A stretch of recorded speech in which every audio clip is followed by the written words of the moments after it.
Eu vou falar agora com Rob Galbraith, que é um especialista em seguros e lançou um best-seller sobre esse assunto.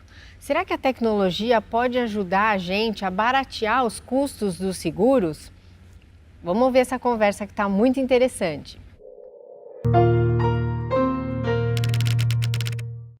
A tecnologia faz com que o preço do seguro fique mais barato?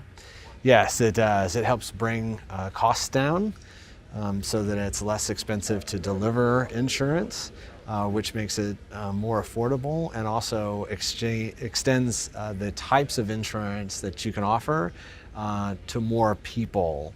So you can cover things like mobile phones that under traditional models may be too expensive to insure, but it's something that Brazilians really want to protect. Yeah, you said that you have a research on mobile. Could you tell Yes. that for me? Yeah, so over 200 million Brazilians have a phone. There's actually 108 phones for every 100 Brazilians. So there's more phones than people here in Brazil.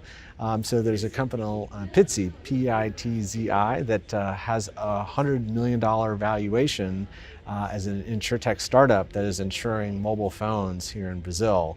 And they've quickly been able to scale up because they're able to attract the market. People want to protect their phones. They're so important to our daily lives. And the phones are almost as important as their family. You said about Yeah, so a survey was recently done asking, which of these things are most important to you. 43% said it was their partner, their romantic partner, but 96% said the phone was the most important thing. So almost twice as many people care about their phone as care about their partner. Qual é o papel da tecnologia nesse mercado? So starting with traditional insurance markets, car insurance, property insurance, health insurance, and life insurance, but really going beyond the reach of some of those traditional products into all sorts of new ways. Agriculture is a market that would be huge here in Brazil, and there's a lot of sensors, Internet of Things that are an aerial imagery where they fly over, they can take a picture. You can see the health of crops based on the chlorophyll, the color of the crops, to see if they're healthy or if they've been flooded or have too much drought. So there's just a wide range. The economy in Brazil is something that's important. It's vibrant. We've had cycles high and low, and insurance helps protect against some of those low economic times, right? Especially if it's affected by the weather, bad weather or other outcomes. It provides money when people really need it to help avoid recessions and keep the Brazilian economy strong. De que maneira a tecnologia pode ajudar as companhias de seguro em casos assim de destruição de massa, de um furacão, de uma inundação? So there are sensors that are out there today for flood insurance that say if the water gets up to this level, automatically the payment will be made to your account because we have a sensor there. We know that the water's there. We don't need to send somebody out to look at the wall to see where the water line was and to write up the paperwork and then give you a check. Puerto Rico, Hurricane Maria, a Catastrophe 5 hurricane hit. It's very difficult for people to physically get out to Puerto Rico following the hurricane because the infrastructure was so damaged, and it took months for insurance adjusters to make it there, and particularly out of the city of San Juan into the hillsides and the country to be able to observe the damage firsthand in order to issue insurance payment. Instead, if you had sensors that were connected, you would know instantaneously and you could give people the money right away to help them start the recovery process much sooner. It would have helped Puerto Rico immensely rather than being so reliant on federal governmental aid dollars coming from the government rather than private insurance. So there's ways to do it, but it's something I think we're all still working on and struggling. So blockchain technology that backs cryptocurrencies is shown some promise, and it's maturing into what we call enterprise distributed ledger technology, or enterprise DLT.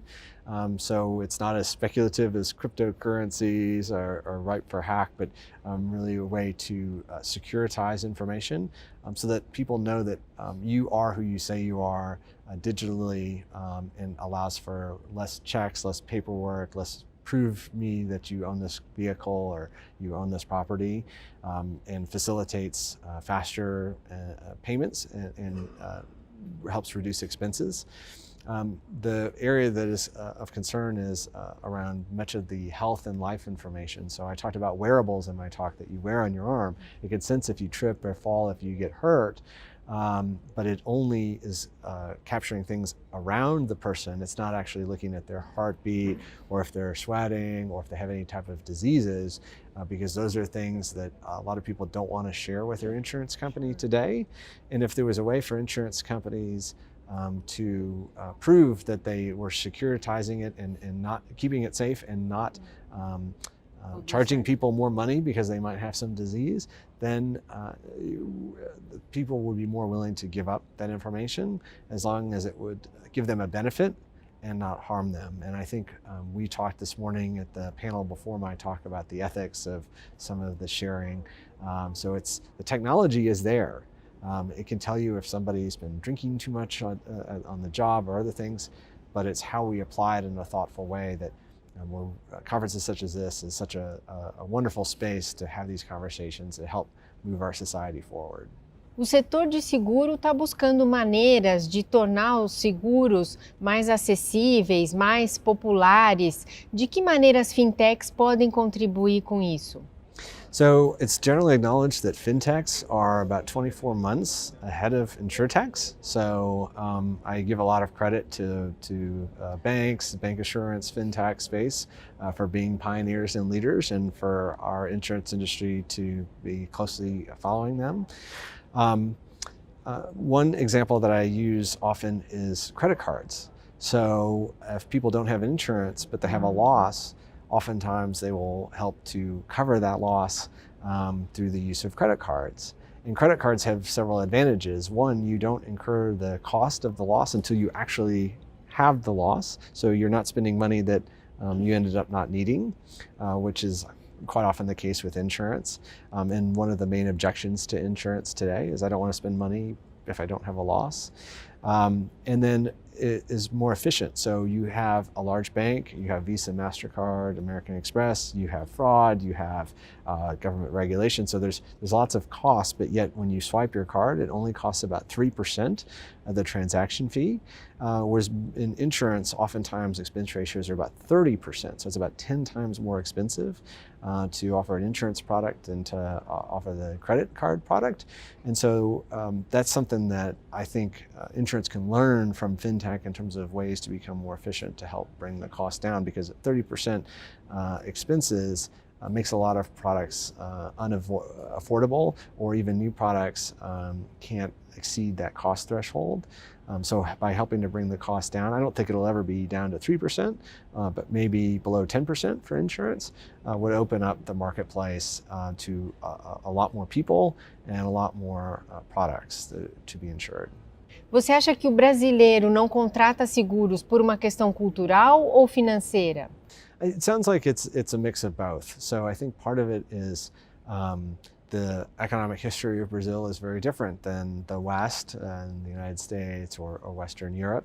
And the regulatory environment is very different as well. And in terms of the protections that government affords, in terms of we don't have governmental health care in the United States, we have a lot of private health insurance. So that, of course, is a bigger market than many other countries that have government provided healthcare. So part of it is simply differences society to society. Having said that, some of what I've heard in Brazil is there is a trust factor that many institutions are not trusted here in Brazil for good reason, based on history, than they are in other countries. And so that's what I think gives insurtech startups an opportunity to introduce people to products. I mentioned Pitsy with the mobile phone insurance, that this is a new company and a new product, that Brazilian customers have shown that resonates with them, and they've chosen to do that.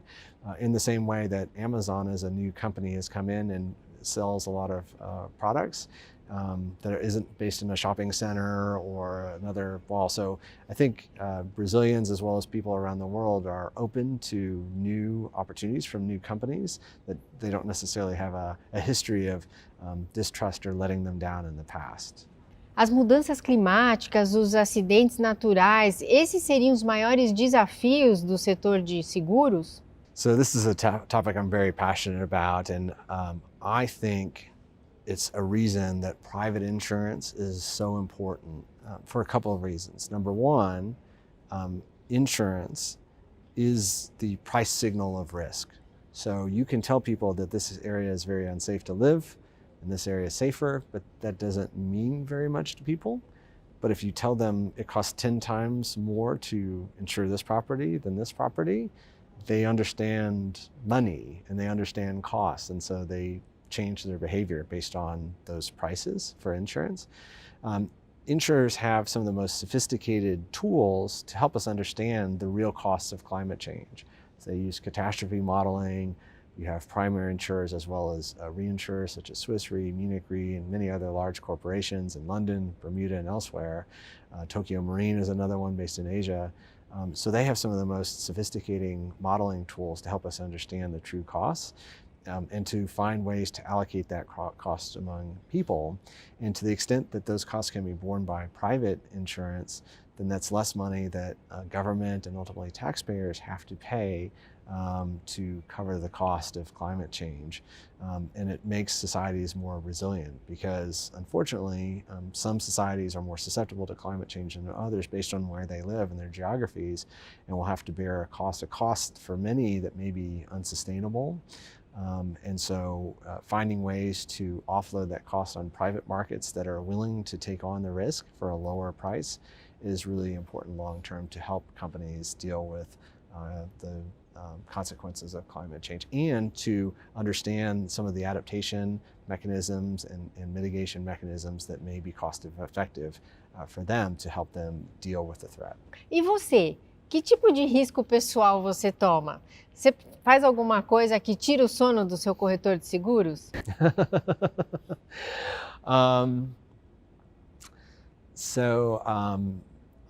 I'm an underwriter at heart. That's most of my career. So I tell people I found a profession that meets my personality. I tend to be a little bit risk adverse, but I do like to travel and I like to walk about and I like to get a sense for the countries that I visit and the people that I visit.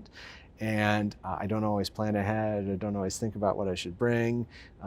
So I try not to be unsafe, but I also don't want to just stay, behind a fence or locked. So that's probably the one that I don't always know which the safest neighborhoods or what. I just go walking, and so that's probably something my insurance broker would say, Rob, you need to have a guide or you need to plan your trip. So here in São Paulo? I haven't had a chance to do much yet, but I'm here tomorrow, so I plan to do a bit of sightseeing and traveling around before I have to return to the U.S. So I will certainly ask for some guidance and help. There are beautiful places, and you can go safely.